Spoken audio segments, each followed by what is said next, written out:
Hi folks, welcome back to the Monkey's Uncle Dubs Club.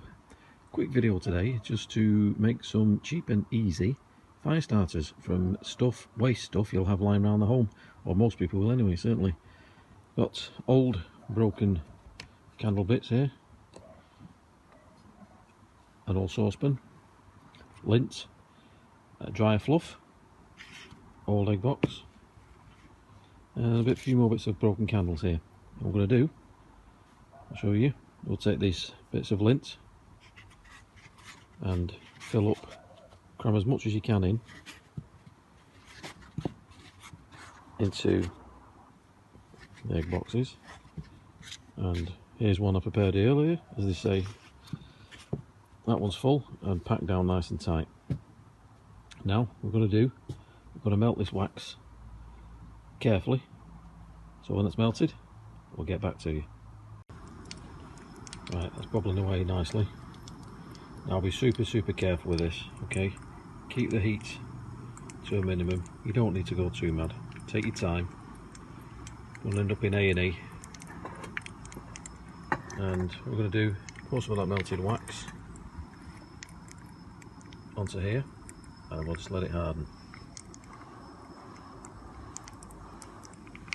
Nice and gentle.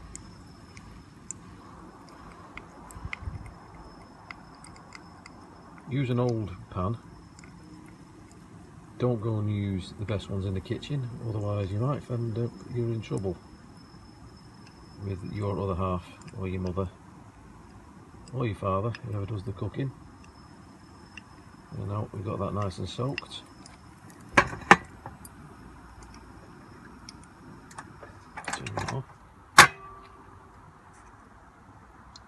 As you can see, that's soaked through the bottom there. And we'll let that harden.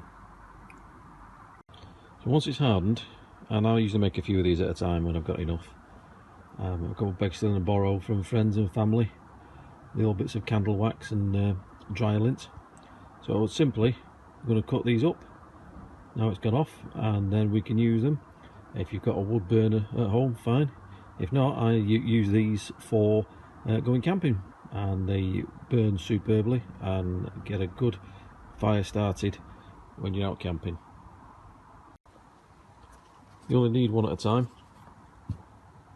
You can break them or you can cut them. Either way they'll just snap off, and then you've got 6 fire starters there for something that you was going to throw away. If you like the video, give us a thumbs up and subscribe to the Monkey's Uncle Dubs Club. Thanks for watching. Enjoy your campfire.